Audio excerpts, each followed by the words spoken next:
If you're not passionate about what you're doing, forget it. Go and get a job. A Nigerian businessman and inventor who is playing big time among the big boys.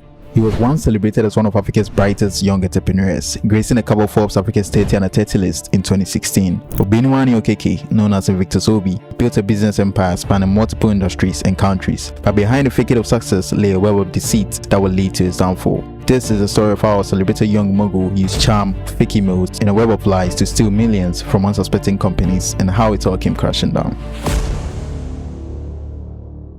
Born on November 9, 1987 in Upo, Anambra State, Nigeria, Obiniwani Okeke was the 17th child of a polygamous father. Motivated by a desire to lift his mother from poverty, he ventured into entrepreneurship at the age of 16. He started an IT business that designed websites and printed business cards. With his first profits, he bought what was the finest bicycle in his village. Okeke pursued higher education in Australia, earning a master's degree in international business and counter-terrorism from Monash University. His business acumen led to the establishment of the Invictus Group, with investments across Nigeria, South Africa, and Zambia. He named his company Invictus after one of Nelson Mandela's favorite poems by William Ernest Henley about the undefeated and unconquerable soul of a hard worker from an impoverished background who will not give up. His success earned him accolades, including the spot on Forbes Africa's 30 under 30 list in 2016. The Invictus Group operated in various sectors, including oil and gas, agriculture, construction, telecoms, and real estate. He had 28 permanent and 100 part-time employees across 9 companies. Okeke's ventures were seen as symbols of Africa's emerging entrepreneurial spirit. In May 2017, the African Brand Congress awarded the Invictus Group of Companies Limited the Africa's Most Innovative Investment Company of the Year. In October 2017, he was nominated for an AABLA award in the category of Young African Business Leader. He was a featured speaker at the Forbes Under 30 Summit EMEA 2017 in Tel Aviv and Jerusalem, and he also contributed articles to Forbes Africa magazine, sharing his insights on entrepreneurship and investment in Africa. In 2018, he was featured on BBC's Focus on Africa and described as an inspiring entrepreneur. He was also selected to speak at the Lagos TEDx Yaba conference, where his topic was DNA of the Nigerian entrepreneur, the resilience needed. But little did we know that Okeke had a double life.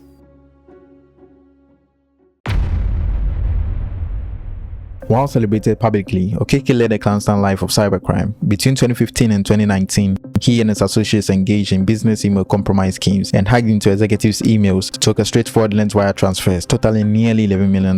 This was how they carried the operation. Okeke and its co-conspirators identified the chief financial officer of Unitrack, the UK export sales office for Mantra Group, a subsidiary of American construction and mining equipment manufacturer Caterpillar Incorporated, as a high-value target due to its access to the company's financial operations. In April 2018, the chief financial officer received a phishing email containing a link to a counterfeit Microsoft Office 365 login page. Believing it to be legitimate, the chief financial officer entered his credentials, which were captured by the attackers. With the stolen credentials, the attackers accessed the chief financial officer's email account 464 times over a 4-week period, primarily from Nigerian IP addresses. They monitored communications and gathered information on financial transactions and procedures. To avoid detection, the attackers created email rules that redirected incoming emails to folders outside the inbox and marked them as read. This prevented the chief financial officer from seeing replies to fraudulent emails sent from his accounts. Using information obtained from the chief financial officer's accounts, the attackers crafted fraudulent wire transfer requests with fake invoices and company letterheads. These were sent to Unitrack's financial team, who, believing the requests were legitimate, processed the transfers. One such email was received on April 19, 2018 from packfee.trade@gmail.com. The email was forwarded 2 minutes later to the finance team with instructions to pay. Between April 11 and April 19, 2018, approximately 15 fraudulent wire transfers were made, including 3 invoices from Packfee Trade Limited in the amounts of $278,270, $899,461, and $1,957,100. All the transfers amounted to nearly $11 million. The funds were transferred to overseas accounts controlled by the attackers. Beyond the high-profile fraud involving Unitrack Holding Limited, Obiniwani Okeke and his associates orchestrated a series of cybercrimes that targeted numerous individuals and organizations between 2015 and 2019. These schemes extended beyond a single victim, employing various tactics to compromise accounts and misappropriate funds by sending deceptive emails designed to trick recipients into revealing their login credentials. The FBI's investigation began where Unitrack Holding Limited filed a complaint in June 2018 after falling victim to the business email compromise fraud. The company reported that $11 million had been stolen through a series of fraudulent wire transfers through spoofed and compromised emails from the chief financial officer's email accounts. FBI cybercrime experts began a digital forensic investigation. They discovered that 1. The chief financial officer's Microsoft Office 365 account had been compromised via a phishing link. 2. The attacker had accessed their accounts 464 times over 2 weeks. And 3. The login IP addresses traced back to Nigeria. The FBI also discovered that documents related to the chief financial officer's travel schedule and the company's tax filings were also stolen and forwarded to the email address iconoclass1960@gmail.com. Queries run by the FBI indicated the email address was used to create fraudulent clones of real companies' websites. One example was miindustries.com, where the I in industries is actually a lowercase l. The real company is a domain owned by ASM International Trading in Dubai. Charts between Iconoclass1960 and others dating from December 2017 to November 2018 revealed the scammer interacting with people who are making his phishing sites for him, including a DocuSign phishing site. The Iconoclass1960 email account also sent and received emails containing phishing kits, such as one called Microsoft.zip, where the file verify.php contained code to email stolen credentials to a redacted email address. The Iconoclass1960 Gmail account used a recovery email address of alibabaob@gmail.com. This address shared a login session cookie with several additional accounts, including obinuanm@gmail.com. This means that the person who logged into Gmail as alibabaob has also logged into Gmail from the same computer using the Gmail account obinuanm.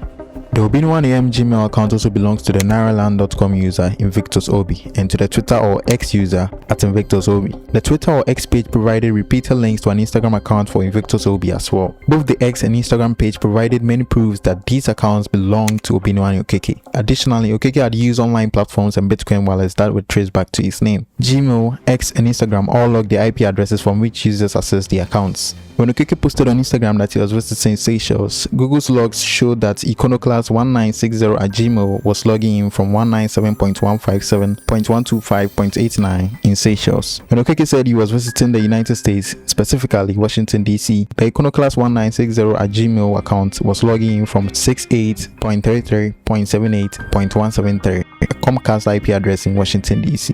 For further evidence, Okeke posted information that he had been hospitalized following a recovery from surgery. The FBI agents searched the Google chat logs for Iconoclass1960 and found that he was mentioning in the chats, "I've been in hospital, I'm back in Nigeria but still resting." The FBI identified Obinuan Okeke had a Nigerian passport A50254005 and used a visa for entry to the United States once or twice a year. He was currently in the country, scheduled to depart on August 6, 2019. The FBI had by then compiled enough evidence for an arrest warrant. Agents arrested him at Dallas International Airport in Washington, D.C. The U.S. Federal Bureau of Investigation, the FBI, has arrested a young Nigerian entrepreneur over an alleged $11 million fraud.